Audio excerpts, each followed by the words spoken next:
regarde ou non. La discipline est le moteur de la constance. Et comme tout muscle, plus vous la travaillez, plus elle devient forte.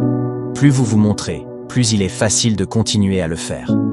Et cela nous amène à la compétence la plus sous-estimée, se montrer. Rien que cela vous place déjà devant la plupart des gens. Beaucoup abandonnent avant même d'avoir vraiment commencé. Ils laissent leurs sentiments dicter leurs actions. Mais vous devez être différent. Vous devez vous montrer, surtout quand vous n'en avez pas envie. Parce que ces moments, ce sont ceux qui comptent. C'est là que se fait la différence entre la médiocrité et l'exceptionnel. Il est facile d'agir quand on est inspiré. Mais pouvez-vous le faire quand c'est dur? Quand vous êtes fatigué? Quand la vie est compliquée? C'est le vrai test.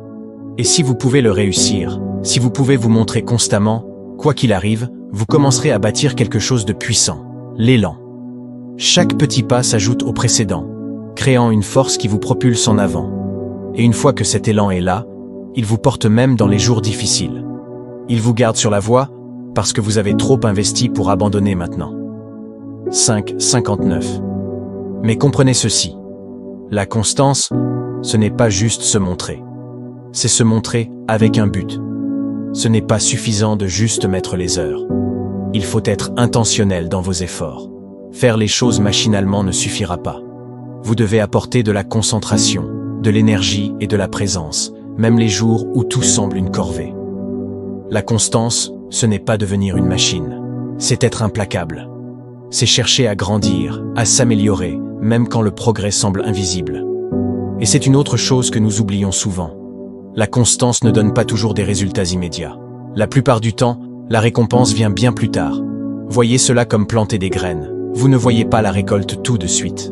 Mais si vous continuez à vous en occuper, à arroser, à nourrir, avec le temps, quelque chose d'incroyable pousse. Ceux qui réussissent sont ceux qui sont assez patients pour attendre la croissance. Trop de gens abandonnent juste avant que les résultats n'apparaissent. Ils renoncent aux graines qu'ils ont plantées parce qu'ils ne voient rien. Ne soyez pas cette personne. La constance est un engagement à long terme.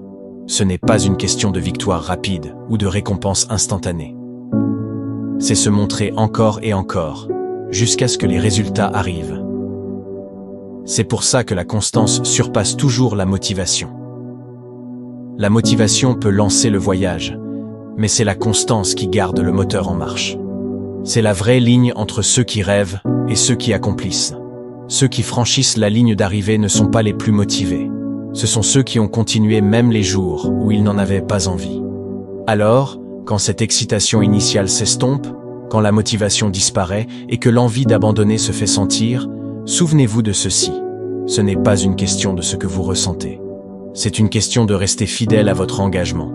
C'est avoir la discipline de continuer, peu importe à quel point vous vous sentez inspiré. Parce que cette discipline, c'est ce qui mène au succès.